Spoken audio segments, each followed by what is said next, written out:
Hi, everybody. Welcome to the launch of Black Agenda Report editor Margaret Kimberley's new book. I am Danny Haifong. I am a contributing editor to Black Agenda Report, and I've been writing for the publication for almost 7 years now.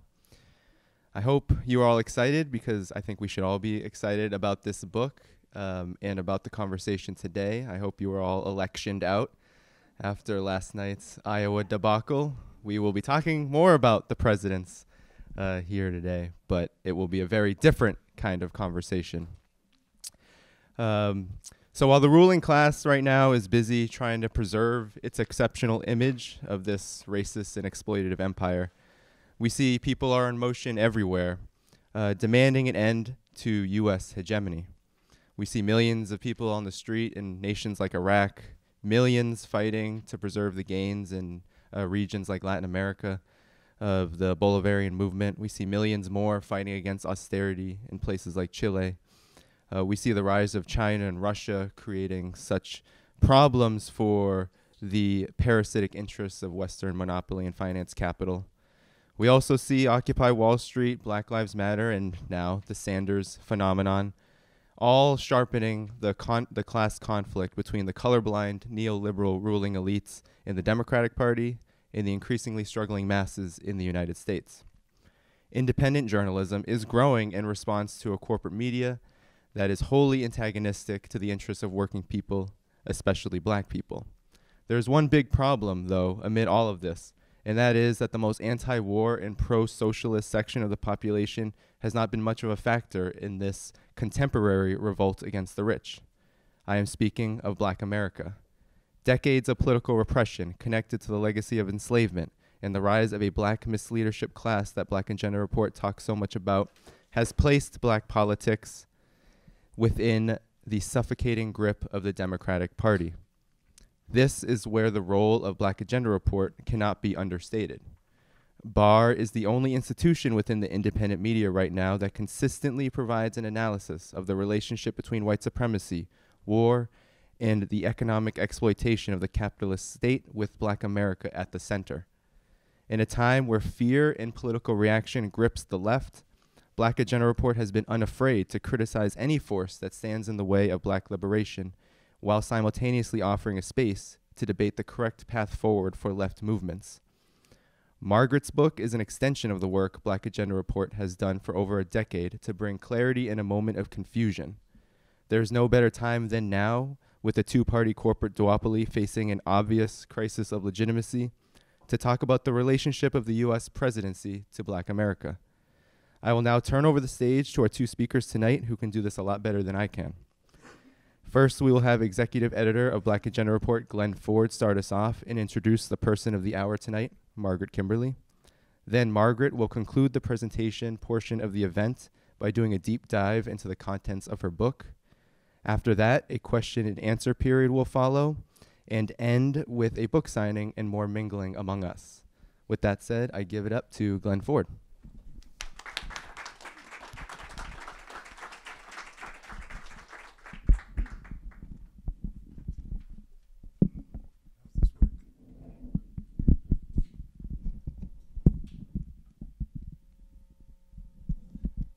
I think that's it. Power to the people. Okay. I'm proud and I'm overjoyed that our esteemed and fabulously talented senior columnist Margaret Kimberley has deconstructed the mythology around not just a couple of the villains that have been U.S. presidents, but the whole damn lot of them. They've all been villains, all 45 of them. Collectively, these executives have killed tens of millions of people. They've displaced and wiped out whole nations. In fact, the crimes of U.S. presidents are so vast, it would require libraries of books to document those crimes, lifetimes to compile them. But having only one life, Margaret has focused on U.S. presidents' relationships with black folks. Actually, these presidents should be gathered together at least at least symbolically, for a huge Nuremberg-type trial, and all of them would be given and deserve the capital punishment. But if there ever is such a trial, I think that this place would be a good place to hold it. The People's Forum has been a very, very good friend to Black Agenda Report and to all of us in the movement. We were just here in October when we were celebrating BAR's 13th anniversary and marking the passing of our co-founder, Bruce Dixon. Back then, I recounted when I first met Margaret Kimberley. It was 2003, the year of the U.S. invasion of Iraq. Bruce Dixon and I were at BAR's predecessor publication, The Black Commentator. Margaret had sent in a beautifully written letter to the editor in which she excoriated President George Bush's black national security advisor, Condoleezza Rice. Rice is from Birmingham, Alabama, and she claims to be a childhood friend of one of the 4 young black girls that were killed in the bombing of a Birmingham church back in 1963. But in the grotesque mental contortions of imperialist operatives like Condoleezza Rice, these 4 young black girls somehow died in order to help America become a more perfect democracy. That was what they were fated to do. As if the lynching of these black children and all the tens of thousands of victims of U.S. terror is somehow part of the tapestry of the glorious American march to democracy. How obscene these people's minds work. Condoleezza Rice was going around speaking in black churches, telling folks that the U.S. was fighting in Iraq to spread democracy, and then mixing the 4 black girls that were blown up in Birmingham into her imperial propaganda. Margaret denounced Condoleezza Rice for using the Birmingham martyrs as cover for the worst that America has to offer. We published Margaret's letter, and that letter provoked a huge response to our very young magazine, and she's been turning out her Freedom Writer column ever since.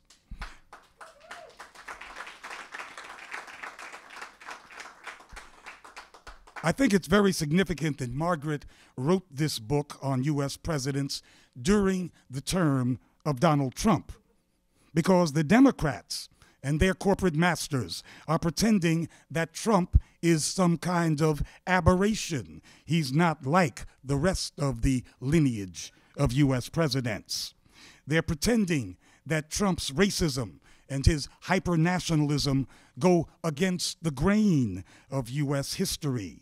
They claim that Trump is an insult to the U.S. presidents that came before him, and that getting rid of Trump will be a kind of cleansing exercise, maybe a kind of exorcism that will allow the United States to return to its previous road to democracy, the one that Condoleezza was talking about for Iraq, I guess.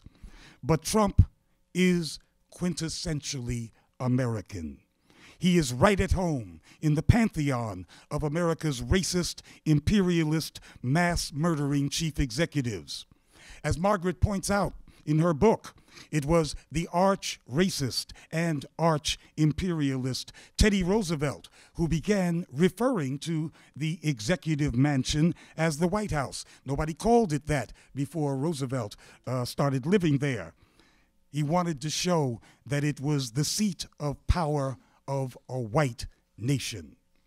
Teddy Roosevelt also painted the U.S. Navy's best battleships white, and then he had them sail around the world. He called it the Great White Fleet. It was Teddy Roosevelt's way of proclaiming that there was a new white military and economic power in the world, the United States of America. Teddy Roosevelt, however, is considered to be one of the country's more liberal presidents. But they've all been white nationalists. Even the only black president was a white nationalist, because all of them revered the white settler state that was founded in 1776. When we have President's Day, we are in fact being asked to celebrate 1776 and the establishment of that white settler state, which went on to bring into existence the world's first totally racially regimented society. And until all of the vestiges of that white settler state are dismantled, root and branch, it will be an existential danger to all of the people of the world. You don't have to be Malcolm X to understand that you can't change the nature of the white settler state by integrating into it. You've got to dismantle it. Margaret's book is one of the tools that we need to chip away at the whole edifice of fake U.S. democracy and of American exceptionalism. And American exceptionalism was, of course, the subject of Danny Haiphong and Roberto Servant's book, which debuted right here in the People's Forum. Donald Trump says that he wants to make America great again, and we know what he means by that. But those Democrats that frame Trump as some kind of anathema actually sound very much like him.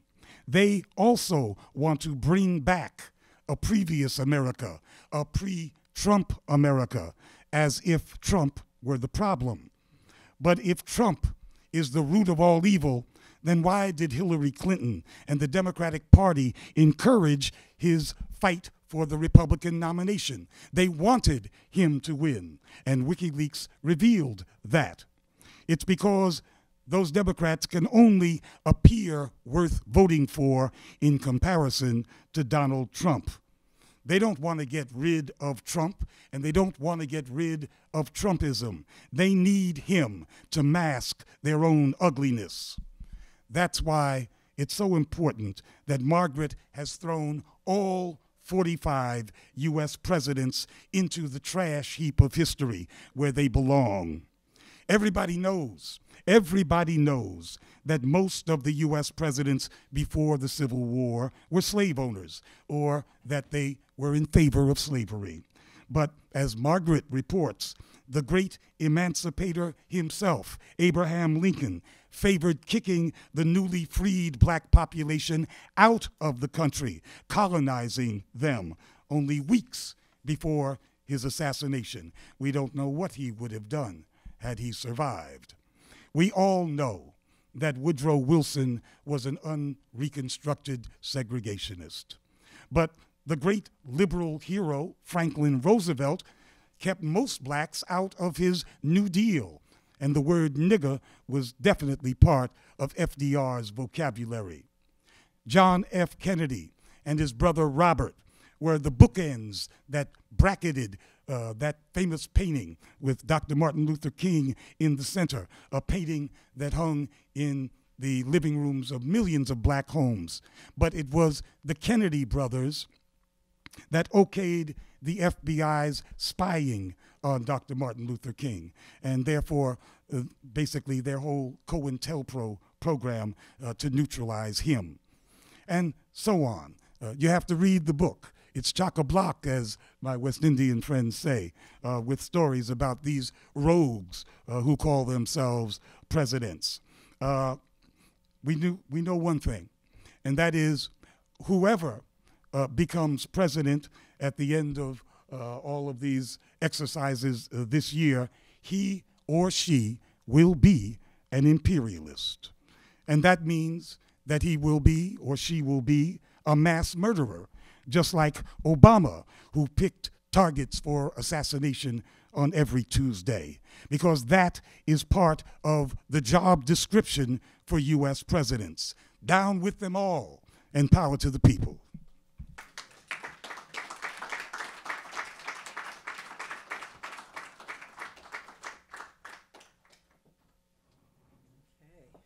Good evening, everybody. Thank you so much. Thank you so much for coming out tonight. This has been quite a process. Those of you who write know it's a lonely task. There's a lot of blood, sweat, and tears that go into getting a book published, but it's all been worthwhile. I guess it's like anything else in life, where the doing of an act is tough, but then when you see the end result, it's all worthwhile. And I hope that you all enjoy the book and give me your feedback on it. People have been asking me how this project began. And it began in 2014 or 2015. And I wrote a Black Agenda Report column about Theodore Roosevelt. And I had written it because of a public television documentary about, I don't know if it was just about him or all the Roosevelts. And you know how those things go. When they cover these people, they do it so they can tell you how wonderful they are. And having learned a little about him, I felt compelled to write about his very blatant white supremacy. You know, it's a funny thing about Glenn mentions that he's the one who called the White House the White House. It had been called the Executive Mansion, the President's House. It had all these names. But Roosevelt was, one of these people who was an open racist, but, you know, he's one of these old money, noblesse oblige types, so he thought he'd invite Booker T. Washington to dinner. How bad could that be? Well, he didn't know his own people that well, because there was a firestorm of racism across the country when the news reports came that Washington had had dinner in the White House. And they immediately tried to backtrack. They said, well, it wasn't really dinner, it was lunch. And then it was, at the time, the word was social equality, segregation, a nice way of talking about segregation. And you couldn't have a black man around white women. And people were asking, was Mrs. Roosevelt and her daughter at the dinner? No, no, no, and it wasn't really a dinner, it was just lunch. And so at that point, Roosevelt announced that it would officially be called the White House. But despite the fact that he felt he was being a do-gooder and inviting Washington to dinner, he said things like that black people were altogether inferior to the whites. And he said that a perfectly stupid race can never rise to a very high plane.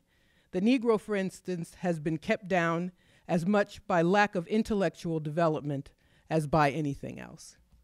And he used the black vote in a very cynical way. When he was running for, I shouldn't say re-election because he first came to the presidency as a result of an assassination, but at any rate, there was an election coming up, and there were black soldiers in Texas, Brownsville, Texas, who had been victimized by a racist mob and had fought back. And he waited till after Election Day. Now let's remember, at that time, the Republicans, they were the party of Lincoln. They were the preferred party by those black people who were able to vote. He waited till after Election Day to get black votes and then court-martialed these men. Some of them received long prison sentences. They were all kicked out of the army. They lost their benefits. But he did it after he got black people's votes. And this is a sad and recurring theme throughout American history. Black people, once we got the franchise, we have clung to one party or other. They switched sides in the late 60s, hoping that one would, if not rescue us, would keep us from harm. And it didn't work then, and it's not working very well now. We have the duopoly system. One party functions as the white people's party. That is the Republican Party. We have clung to the Democrats without demand for some decades now, without a mass movement, and we end up with Trump. And what is the lesson that we're taught 4 years after this, what we are told is a disaster, it seems to be more of the same. There's a passivity. Let's see who's more electable. And we keep being assured that one person or other is more electable, that is to say, can defeat Trump, without any evidence. Some of the people giving us this assurance were wrong in 2016, and yet we're supposed to just listen to them. Instead of making demands, instead of saying what we want to see happen, what do we want to see in this country? And then making a demand for support, we are doing what black people did more than 100 years ago. And it's a losing effort. Glenn has spoken very eloquently about the presidency and how these people represent the settler colonial state. And I know we're in the 21st century, but it's still a settler colonial state. That is how it functions. Anti-black racism is foundational. And that is why we find ourselves in the predicaments we find ourselves in at this moment. So having started off this project, it's very funny. I'd say roughly half of the information in this book were things I knew, and half were things I did not know. But I came away with a recognition that Americans are propaganda. Americans don't like to think of themselves as being propagandized. Somebody else is always propagandized. They're China, Russia, whichever country we're told we're not supposed to like. People are victims of propaganda. But there are things in this book that they're not top secret. I didn't have access to a top secret archive. I'm not the first person to learn that James Buchanan came to office and colluded with the Supreme Court on the Dred Scott case. The court was going to rule very narrowly that Dred Scott did not have a right to his freedom, but Buchanan worked with the justices to make sure that the decision did not just deprive Dred Scott of his freedom, but took legal rights, the few legal rights black people had, did away with all of them. Now, I didn't learn this in school.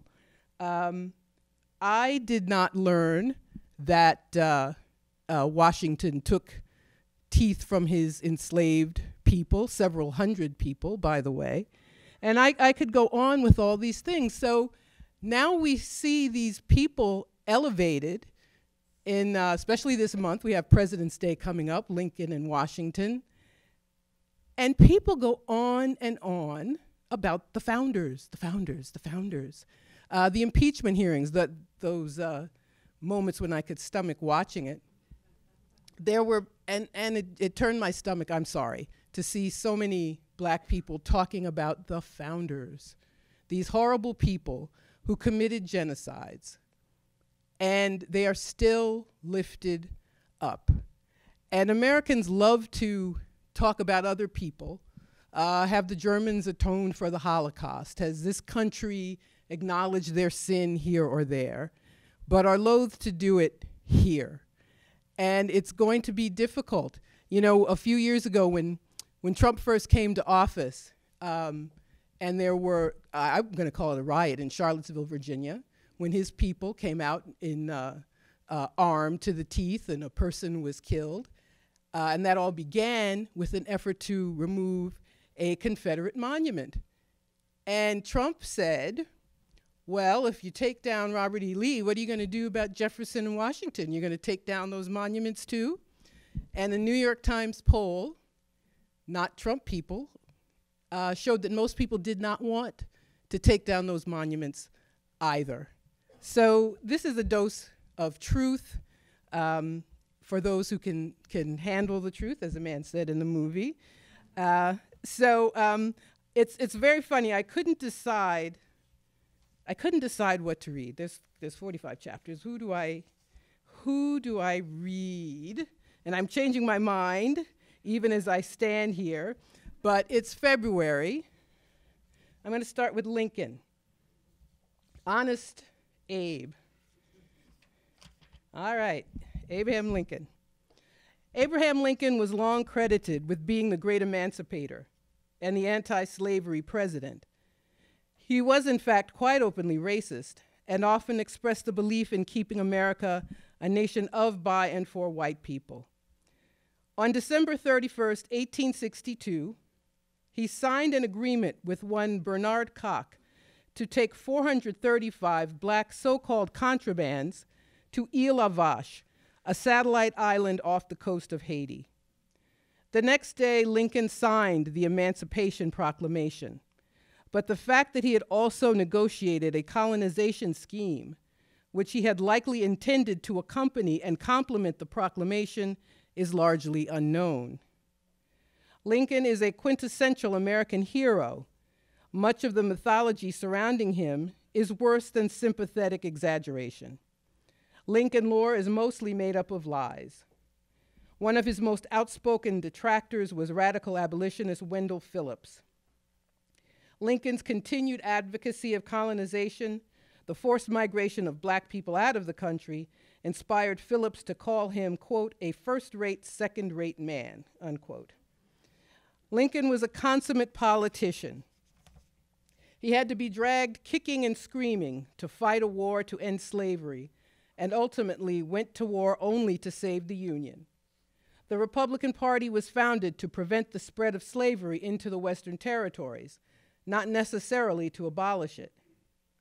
Abraham Lincoln made it quite clear that he had no intention of ending slavery where it already existed. Yet his attempt to continue the compromises of the previous 100 years were not enough to keep the slaveocracy mollified. They struck first, by Lincoln's design, to attract public support for the Union as defender rather than aggressor at Fort Sumter, South Carolina in 1861. Lincoln is often remembered as the man who personally prosecuted the war and insisted on the defeat of the Confederacy. It is true that he sat by the telegraph and eagerly awaited news of battles. He did fire underperforming generals and lament when they didn't pursue the Confederates. But he would have done none of those things if the Confederates hadn't rebuffed his efforts to compensate them in exchange for their freed slaves, or if he hadn't reneged on his promise not to tamper with the institution where it existed. Most important, he would never have finally waged a war of abolition if the enslaved themselves had not forced him to do so. On May 23, 1861, 3 enslaved men, Shepard Mallory, Frank Baker, and James Townsend, rowed across the James River in Virginia into Union-held territory at Fort Monroe. Despite federal policy, which required that they be returned to their slaveholder, General Benjamin Butler decided to keep them as contraband of war. The Lincoln administration chose not to punish Butler, and in the ensuing weeks, more runaways turned up at Fort Monroe. Within a month, 500 men, women, and children had taken refuge there. As the war dragged on, the enslaved began freeing themselves wherever Union forces appeared. While Northerners debated whether the war was being fought over slavery, the enslaved answered in the affirmative and declared that there was no turning back. There could be no more waffling about whether the Union should maintain slavery. The Union could only be restored without slavery, and the North would have to defeat the South militarily to do it. Phillips made clear that if it could be said that Lincoln had grown, it was because, quote, we watered him, unquote. He was watered by Confederate intransigence and the determination of the enslaved to become free. Lincoln is remembered as a martyr in large part because he was assassinated immediately after the war ended. It is easy to see him as heroic precisely because of how he was killed. In support of the fugitive slave law, Lincoln stated, "We are under a legal obligation to catch and return the runaway slaves. I confess I hate to see them hunted down and carried back to their stripes and unrequited toil, but I bite my lips and keep quiet." Phillips again responded, calling Lincoln the slave hound of Illinois. Lincoln told black people to their faces that they should leave the country and blamed them and their presence for the Civil War. Lincoln never gave up his dream of colonization, a dream of fulfilling the settler colonial project and making America a nation for Anglo-Saxons only. He established an office to promote colonization within the Interior Department and hired the Reverend James Mitchell to develop a colonization plan, naming him the U.S. Commissioner of Negro Colonization.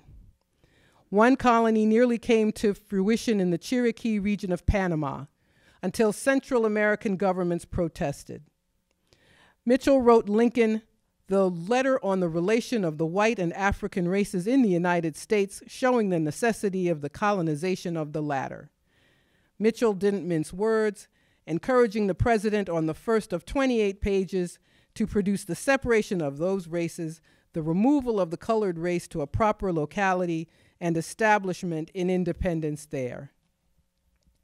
On August 14, 1862, Lincoln met with a group of 5 black pastors selected by Mitchell and told them that he wanted them and their people out of the country. Quote, "But for your race among us there could not be war. Although many men engaged on either side do not care for you one way or the other. Nevertheless, I repeat, without the institution of slavery and the colored race as a basis, the war could not have an existence," unquote. This determination to carry out a plan of ethnic cleansing had very dangerous repercussions for black people, who lived a precarious existence whether or not they were enslaved or free. At the time of Lincoln's meeting with the intelligent colored men, a wave of violence was falling upon black communities around the country. On August 6, 1862, the New York Tribune reported that violence commenced weeks ago in Cincinnati, Evansville, Indiana, and Toledo.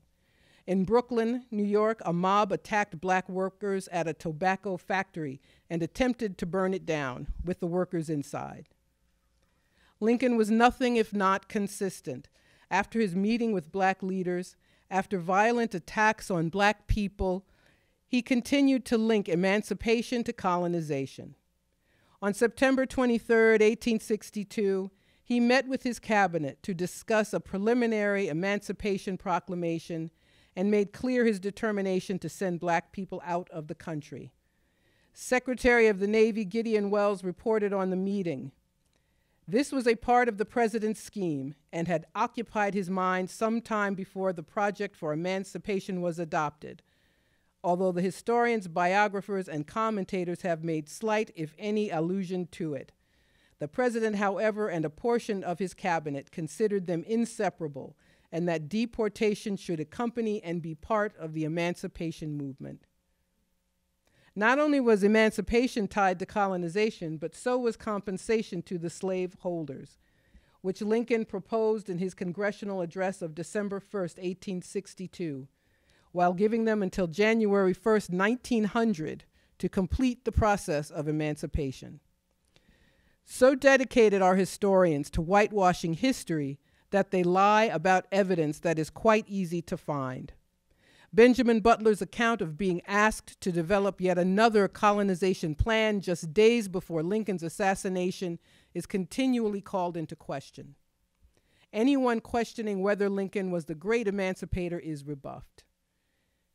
He may have said this in his second inaugural address in March 1865, quote, "If God wills that the Civil War continue until all the wealth piled on the bondsman's 250 years of unrequited toil shall be sunk, and until every drop of blood drawn with the lash shall be paid by another drawn with the sword," unquote. But it was the insistence of the slaves and former slaves themselves, of radical abolitionists, and of intransigent Confederates that forced him to utter such words shortly before he died. It is imperative that we debunk the myth that Lincoln acted initially out of a motivation to help black people.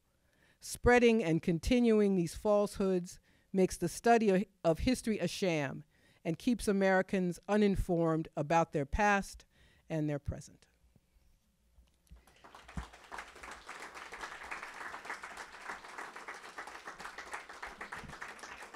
And thank you.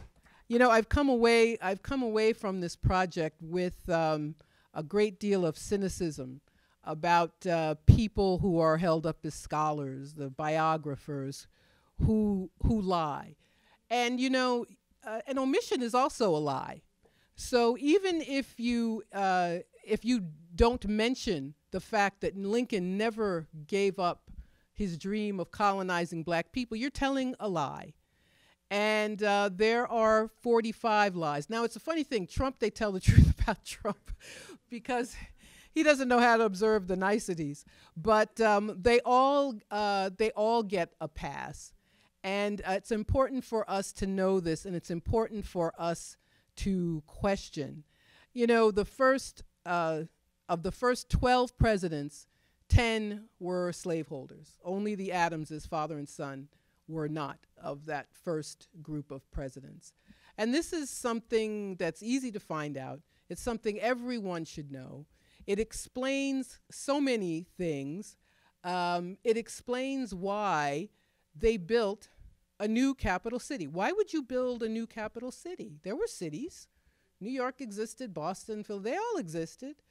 Why would you? Washington was inaugurated here in New York. Then they moved the capital further south to Philadelphia. Then they built a new city on a swamp. And the reason they did that was to protect, to have a capital within the realm of the plantation economy. I hasten to add, slavery was legal in the North, here in New York and other places. Sojourner Truth was enslaved here in New York State, lest we forget. But the center of the plantation economy was in the South. And they built a new city from scratch in that part of the country in order to protect the institution. And they had to do it when Washington was president in Philadelphia. Pennsylvania had a law that any enslaved person who was in the state for 6 months would be freed. Now, this was a problem for Washington, so he just rotated people. He didn't let them stay in the state for 6 months and sent them back to Mount Vernon, and he rotated them and rotated them. So obviously he wanted a capital somewhere else. So this is an example of the things that are obvious once you start to look at them that we're not told. And I certainly hope, I've writing this book, it brought back memories of my childhood and what I learned in school. I hope kids aren't being taught about cherry trees, about Washington chopping down cherry trees. They probably are, though. I'm afraid to look. I'm just gonna leave that alone. But it's interesting because I think most people want to be positive about their country, but that urge to be positive cannot lead to lying. And I think we need to find different people to be positive about. Instead of revering these presidents,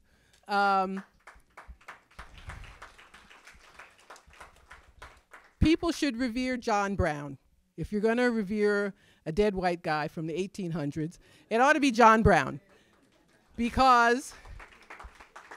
But what are we taught about him? He was crazy, he was a fanatic, he was a nut, he was this, he was that. But he died in the effort trying to spark a slave insurrection.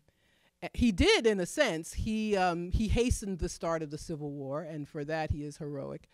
But let's find there are a lot of people who we need to admire, who should be on the money, whose cities and towns should be named after them, and schools should be named after them.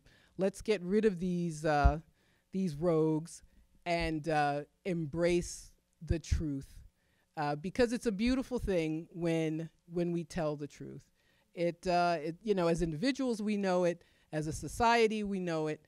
When we're honest, we can move forward, but we can't as long as we tell lies about Abraham Lincoln and 44 other people.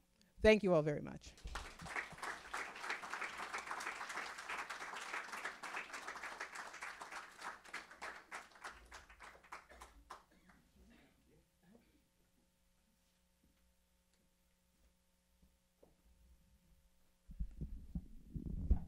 So we'll do the Q&A portion now of the event. So let's do 3 hands, and I will pick them, and then we'll go in that order.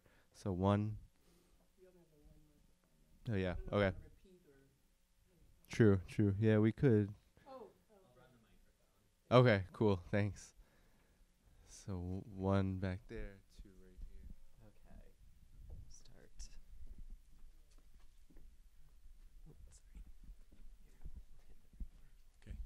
Hi, Margaret. Do you have of the 45? Do you have one who you consider truly the worst, and one who is maybe the least bad? Did you identify?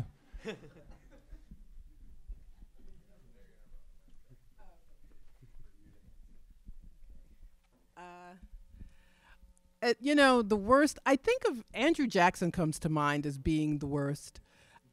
He is the person who, he was a slaveholder himself. He owned a couple hundred people. He is the man who put the Indian Removal Act into place. They cleared the South of the native population, the 5 so-called civilized tribes, sent them on the Trail of Tears, and cleared it for the growth of the plantation economy. And when you read some of the letters, the settlers in, let's say, Georgia or Alabama, they were constantly demanding, do something about these Indians, get them out of here, hurry it up. And that's what they did. And Andrew Jackson is the one most responsible. There was, even after 1776, there was still a presence of other European states in what's now the United States. Florida belonged to Spain. The British had a presence.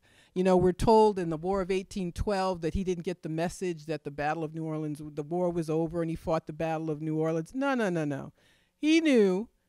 He just wanted to make it clear that the American settler was going to be in charge, and they were getting rid of anybody who wasn't going to help them. So he comes to mind as being the worst, the man who conducted the 2 terrible genocides in this country. As far as having a favorite, I don't have one. After all of this, they're bad and less bad. The ones who get the designation as being good for black people, if they did any good, it's because of a demand from the people. So Lyndon Johnson shepherded through the Civil Rights Act, the Voting Rights Act, but that's because there was a mass movement. If they did anything good, it's because people forced them to. And that's something I'm going to admit I'm not sure how to go about resurrecting that, but we have so many things in this country because of mass mobilizations. There is an Environmental Protection Agency. Nixon is the one who created the EPA. He did it because millions of people protested about the environment. Politicians were targeted for defeat and lost. And now we seem to have forgotten that, and we hope somebody will sign the climate accord or something and sit passively. But that's the lesson that I have come away with. It's up to us to make them do right. Oh, really?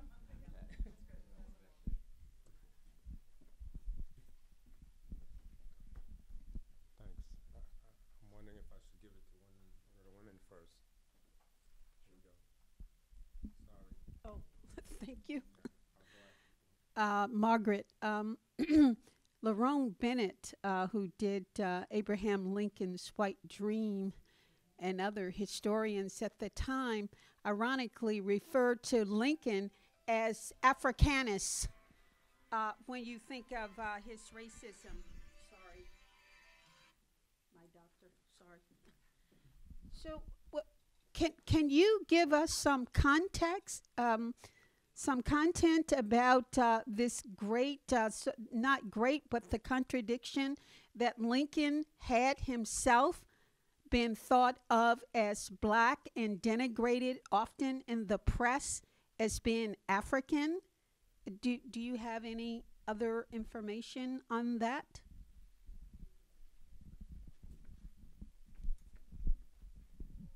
Thank you. Yeah, Lincoln is one of several presidents who was despite the fact that Obama was the first black person who owned up to being of African descent to be in the White House, there are several presidents who are thought to have had African ancestry. Lincoln's one of them. Warren Harding. Who am I missing? Anyway, there are a few of them. He was, as people talked about his dark complexion. People called him an ape. He was because of his background. There's not a lot known about his mother's family. So it is possible, yes, it is absolutely possible that he was a person of African ancestry. But all these people, even if that was true, and I'm sorry, I forgot one thing. Recently, there's been made public a photograph of Eisenhower's mother, his parents' wedding photo, and she just looks like a light-skinned black woman to me. And I'm sorry. It's just, and I don't know what the census says or what the family claims, but, I can tell. But as presidents, they still acted as white people. So it's a sort of, these are interesting factoids, but I don't know if they help us. Well, actually, maybe they do help us with this story. In order to achieve this high office, they took a stance, and they stood with white supremacy, regardless of their ancestry. And right there.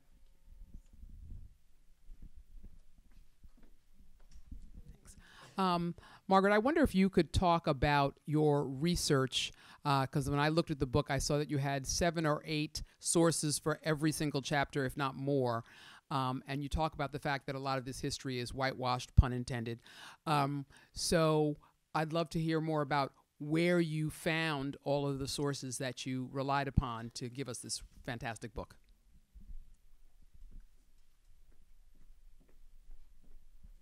Thanks. I use the internet and old-fashioned going to the library, sitting in the stack of books. It's, in order to do justice to this subject matter, there's no escaping being in a library. And I use the New York Public Library a lot, the main branch on 42nd Street, the Schomburg.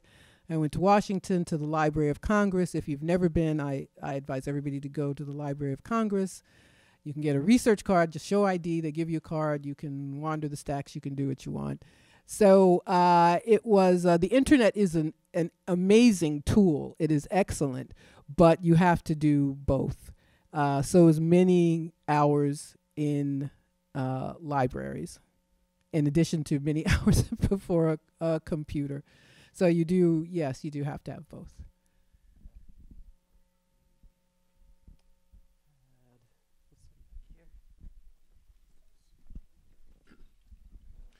Hi, Margaret.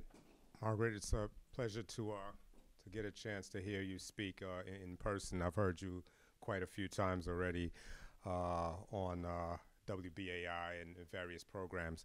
But I wanted to ask, so would you come away with the conclusion that the United States presidency and by extension the United States government is hostile to people, and in particularly black people?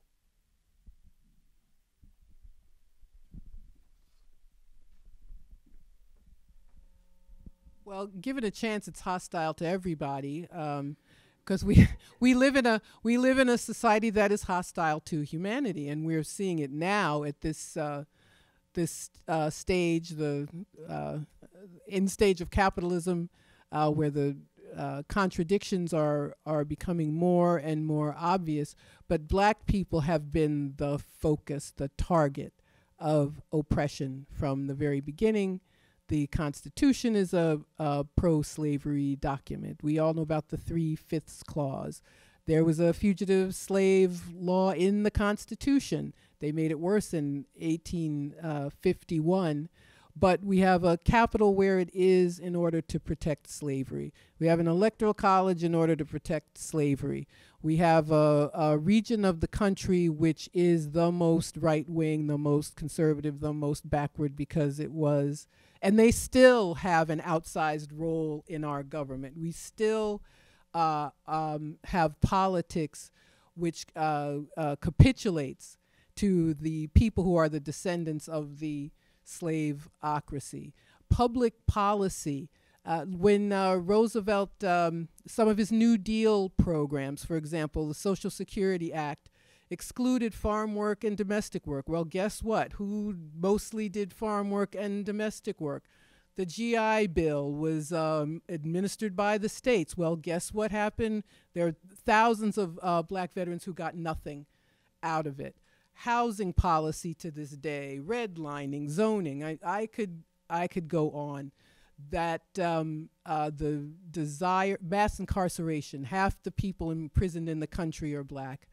The targeting of black people as a group is fundamental and foundational to the country and is a driver for so many things that happen to this very day.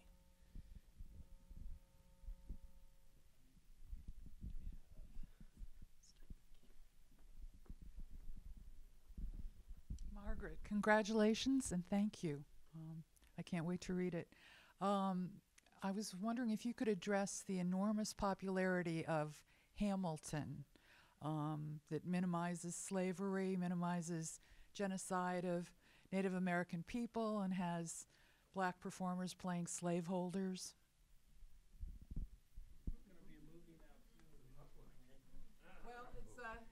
It's tough for me because I'm one of the few people who didn't see it. So I didn't see it. I don't know the songs. So and partly as a result of writing this book, there's nothing like writing a book to take you away from just about everything. So I'm out of it with popular culture. That's an interesting question. There are people who argue that Hamilton was revolutionary in breaking color barriers in entertainment and in history, but there were many people who were deeply offended by what you just pointed out. Adolph Reed, in fact, wrote a rebuttal play. And what is the name of his play? I don't know. No, I don't know. Anyway, you've all got a phone. You can Google it, look it up. Adolph Reed, his response to Hamilton. He believes that he says that Hamilton, while he was not a slaveholder himself, he bought and sold slaves for his in-laws. And to turn him into this person who's seen as a liberator is a lie about history. Hamilton was born in the Caribbean.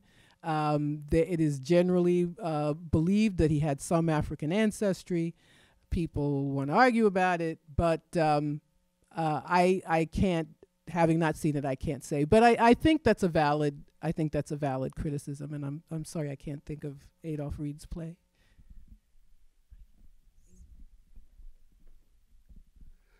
Thanks, Margaret. Two questions. One, where do you talked about John Brown. In terms of the 20th century, do you have any opinion about Eleanor Roosevelt, since she had Marian Anderson sing? And secondly, I'll wait for that answer first. No, go ahead. I just forgot what the second question was.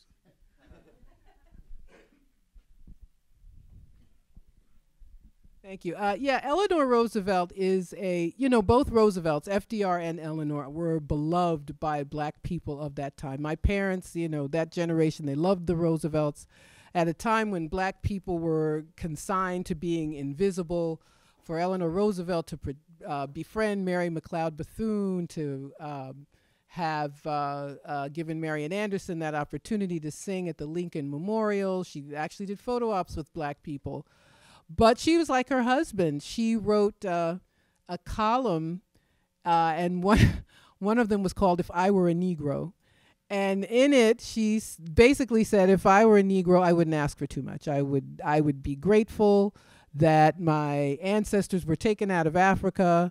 I would love this country, and I wouldn't move too far or too fast or do too much. So that was that's the Roosevelts and people of that ilk. So that's the truth. Yes. I was with the group developing websites, and of the 8 of us, there were 4 African-American women who were developing genealogy websites to demonstrate that they were part of the Daughters of the American Revolution, to kind of tweak, I think, that, that whole, the damning whatever. So I don't know what you have any thoughts about that development. Every black person in this country could be in the Daughters of the American Revolution or the Daughters of the Sons of the Confederacy or whatever. We are all descended from slaveholders. Everybody knows that. I don't see the point in doing that, quite frankly. I don't understand the attraction of it. You're elevating rape. You're elevating the worst kind of oppression that took place in this country. So I don't see the point. I really don't see. It doesn't mean anything to me. I can't with these people.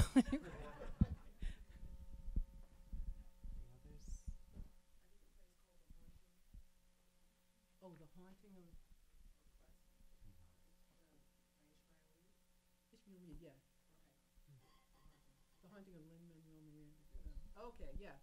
We got a winner. It's the play is called The Haunting of Lin-Manuel Miranda. It's by Ishmael Reed, the Hamilton counter thing. Anything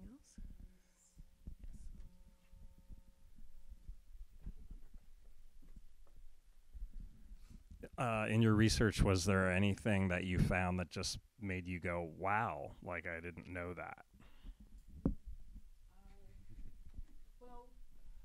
What I mentioned about Buchanan colluding with the Supreme Court on the Dred Scott decision, I guess by that time I don't know if I was shocked, but the fact that this is, everything I wrote in this book is easy to find. Anybody researching any of these people can find all of this. It's not top secret, but the biographers and scholars have chosen to hide it. And it's important for us to remember that because so much is hidden from us now with the corporate media who determine what we do and don't know. Now we're at a stage where unless you know who to follow on social media, there are things happening in the world, very important things. You just don't know because they choose not to tell you. So that's something we must always be wary of. And it saddens me because people want to be well informed. So people read the New York Times or the Washington Post, or they watch CNN or MSNBC. And but there is talk about propaganda. We have corporate media that only tells us what the elites want us to know. And they talk about collusion. They collude with each other. So, for example, New York Times doesn't like Trump, allegedly.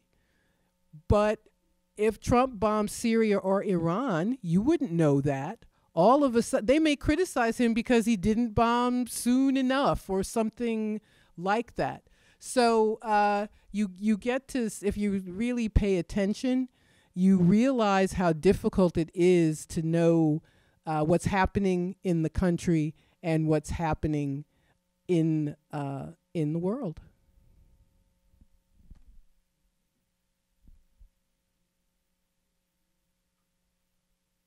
One more. Okay, the two who asked already, but let's. Any others? Right here, Lisa and. More of a commentary. Thank you, Margaret, always for just always telling the truth. But when we realize when we're looking at movements in history, historians are also at fault and guilty, as well as what you're saying. And one of the committees I was with was with the Young Lords when they did their 50th.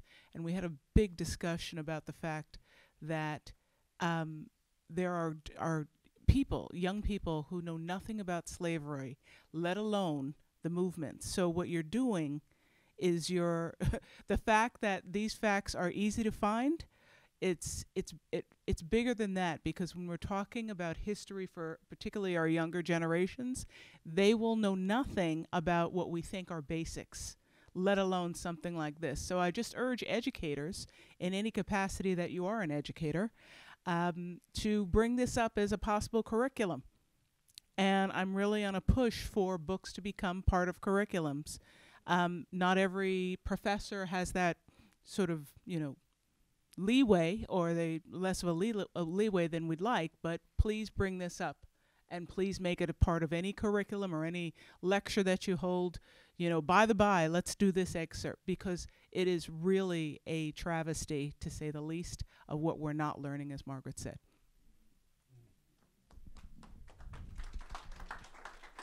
Yeah, but that raises issues about education and the what's in textbooks when we're in grade school, even assuming you go to college at all, and let's not get started on how ill prepared the average American kid is to go to college, given the kind of education they receive. The brainwashing starts when we're little kids, where there are states who, I think it was Texas, I can't remember what state it was, who referred to enslaved people as workers. So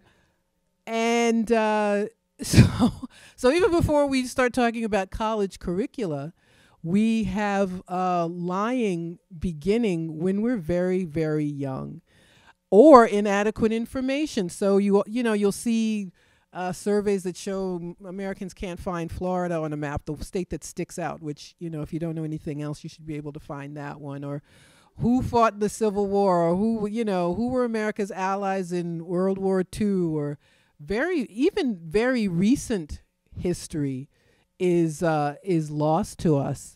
And it's by design, and we can't just talk about it. It is by design. They do not want an educated populace. They don't. You could cause trouble if you know things. So.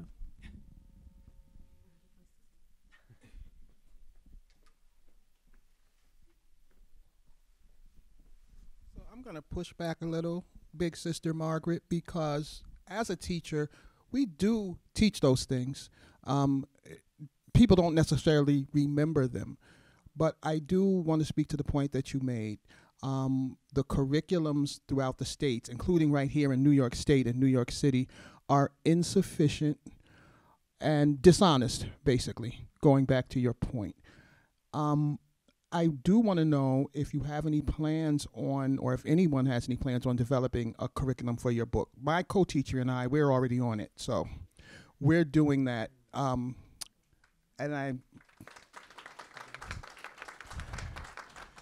Is there going to be a concerted effort to do something like that?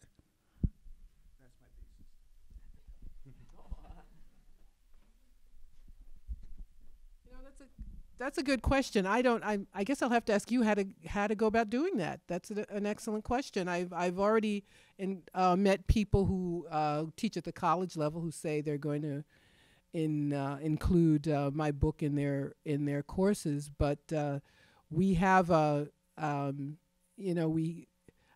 always read that New York State passes a law that says kids have to be taught about X historical fact or Y historical fact. I don't know how well that's being done, but that is crucial in order to have a functioning society.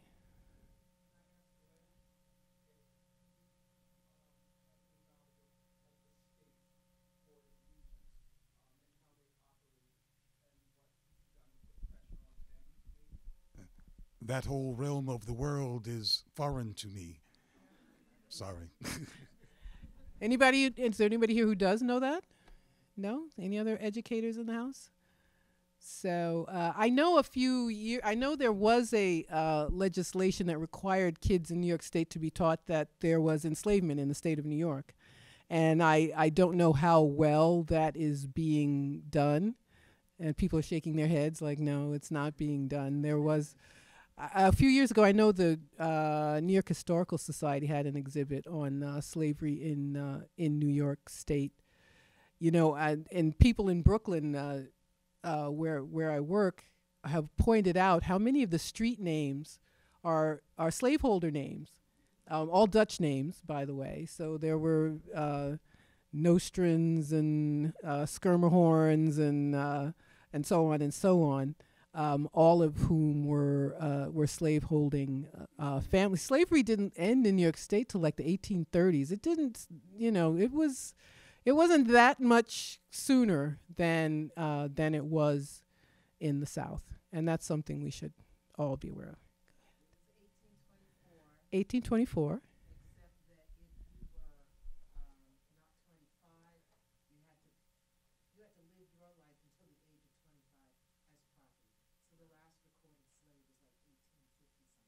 Okay, thank you. Thank you very much. My smart friends, smart siblings. I only hang out with smart people. Yeah, Margaret, just a comment on the last thing you said and what we're discussing as far as education. You know, I have a 13-year-old daughter, and they learn a lot from the internet, interacting among themselves in social media. And perhaps that's a way to attack something like this, because to fight the educational system, especially in primary and, high school, would be very, very difficult, because you know how it's rigged. The school books come from Texas and very conservative, etc. Luckily, my daughter goes to an alternative school, so she's using Zen for American history, but that doesn't happen in public school. So somehow to get something like this into the hands, or the ideas in here into the hands of children via social media, Instagram, they use daily. My daughter's, I basically know the top of her head most of the days, but it's educative, and they know about things like climate change and what have you. They're not learning it in school; they're learning it amongst themselves and watching what's out there in the media, or like Greta Thunberg, things like that. Just an idea. The internet is full of good and bad information. It's, you can learn a lot. As I said, I did a lot of research on the internet, but there's also a lot of trash on the internet. So how to surmount that, I don't really know. First of all, you have to have the inclination, you have to have the interest to, if you're not being taught in school, to pursue this information on your own. But those of us who do have it, just have to point it out. Don't come to me talking about the founders said this and that. It's like no, I can't. It's time to stop all of that and stop the celebrate. And by the way, Harriet Tubman being on the money, I personally don't believe it honors. Does it honor her to be on the currency? She was victimized by money, and I know what people are trying to do. And there was a push to put women on money, and of course we always want to honor Harriet Tubman, but to put her on the $20 bill, and that's what it turned into, having her share the $20 bill with Andrew Jackson, which is such an ugly and horrible, a horrible thing. So so we have to push back against that and just point out that's not honoring Harriet Tubman so well. Yes.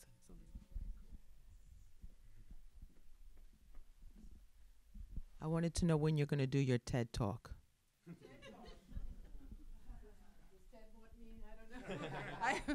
I want to talk anywhere and everywhere. That's a good question. How do I move into that realm? And do they want to hear what I have to say? That's the other question. Sometimes when you have a certain point of view, you're not wanted by the masters of corporate media. So.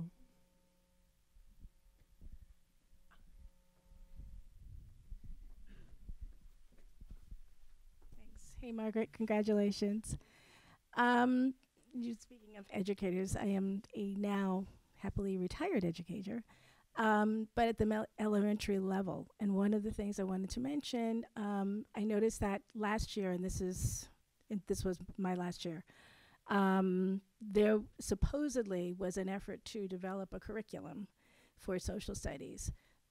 One of the problems is that at the elementary level, which is where we should be starting, obviously, the curriculum for social studies as well as science is minimal. it's not really has to this point, and other educators who are here as well as parents, I'm sure know, hasn't really been developed as an important or necessary curriculum. It's kind of like, because the reading and writing projects and all of those things are so much more important, the social studies and the science become something that teachers can sort of insert into their day in their curriculum when there is time, in whatever form. And a lot of the social studies has come from things like scholastic news and whatever teachers themselves are able to discover and introduce. And then, of course, you're limited by other outside influences, you know, where you're teaching and how much you can say, and et cetera, as we all know. So part of the, then I understand that in this last year, they were supposed to be developing a new social studies and science curriculum coming from, I think, through BOCES, Board of Cooperative Education in New York, which, again, probably comes from the people who develop it. So what I was going to say in relating to what you said behind me, it would behoove somebody like you to really try to introduce, I mean, what you're bringing is something that would be needed to be able to bring that element of truth to help develop a curriculum for elementary education and on up, you know, being able to somehow, you know, as we know, there's going to be an element of truth that you can bring, and it's going to have to be tempered by whoever, but there does need to be, bottom line is there needs to be a curriculum, and it needs to start at the elementary level, but it needs someone like you who can introduce it and approach, whether it's New York State Board of Education or, you know, whatever, to be able to, or even Scholastic, you know, at times you find that companies like that are looking for people to develop a curriculum for them to introduce in Scholastic, because teachers do depend on that a lot as well. Those are snapshots. The problem is sometimes they use them and sometimes they don't. So the curriculum actually is better, you know, to be able to say, like, even starting at the level of maybe every month, you know, to introduce something. Because again, the unfortunate thing is that reading and writing and math, you know, all of that, science, technology, those are the key things. You know, it doesn't seem that social studies seems to take the place that it really should.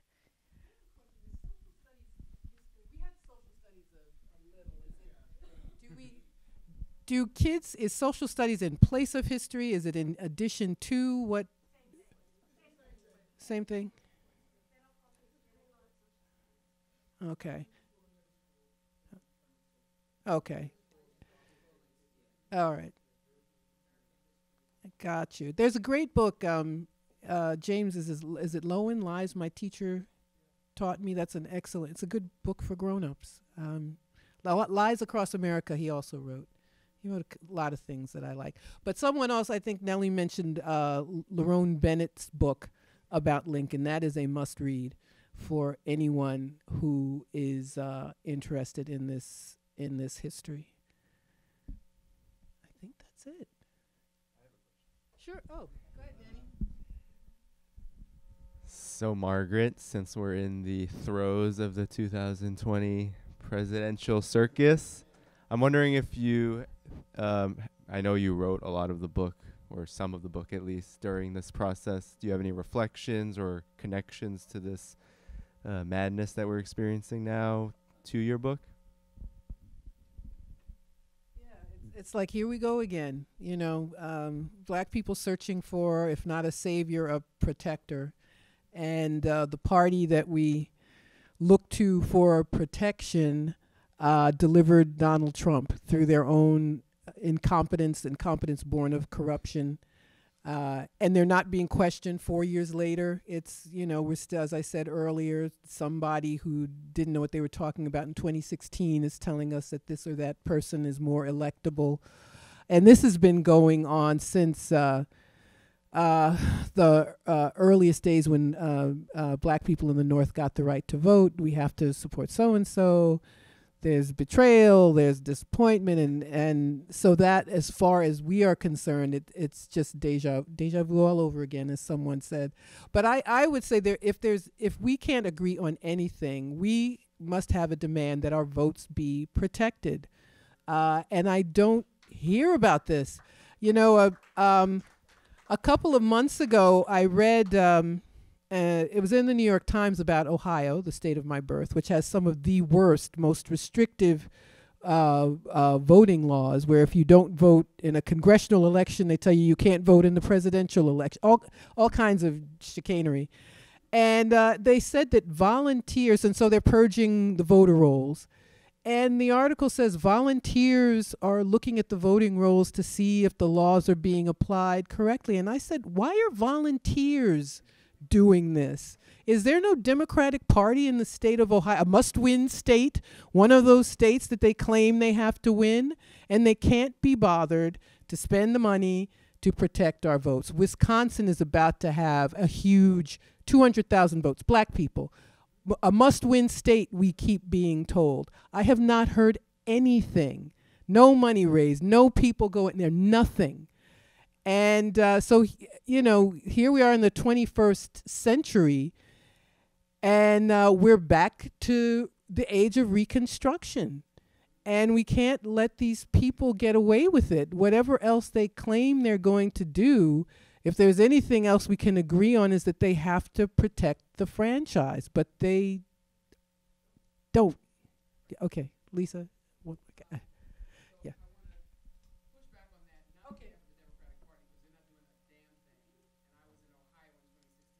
Yes. Yes.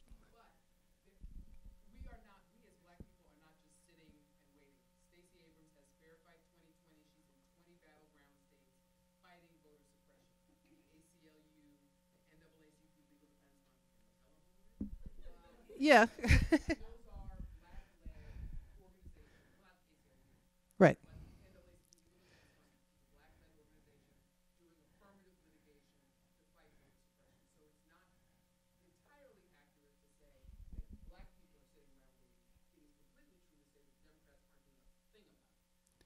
There are people, yes, there are people trying to, that is true, but I don't know. It's very scary to me. You know, people ask me this year, I can't tell what's going to happen. I don't know, but I think this debacle in Iowa is a harbinger of things to come for the rest of this year. I feel like, well, it's a subject for no whole other book, isn't it? What's happened and not happened, and the things that haven't been talked about in the last 4 years, where Trump is used as this weapon to silence people. But Trump, I don't care if you ask a question, if you make a debate, but Trump. And the people, and these are the people who put him there, not intentionally, but their actions led to him being in office. There should have been an uprising on election night in 2016. People should have marched on, I don't know, Hillary's house in Chappaqua. I don't know. But all we've heard about is, you know, it's Russia, and she is the problem. She is a huge problem. Still talking about Bernie Sanders, this whole Iowa thing. I am convinced this is all that he won, and they don't want to say that he won, and they're trying to protect somebody else. And I think and Bloomberg comes in with his billions of dollars. I think the end result of all of this could be Trump being in the White House again. It's I'm not trying to wish it, but then and then I think we also have to talk about what do we get when there are Democrats in office. How do we make sure that when, you know, this party we prefer, that we don't just breathe a sigh of relief and say, well, that's it, everything's good, when that's not the case. There aren't enough differences between them. They don't do enough when they do get in. And they are allied with the Democrats. Made a decision at the time when Bill Clinton became president to be the party of corporate interest as much as Republicans. And that has created a lot of suffering in the country. So, but that's my last word of the evening. Thank you all.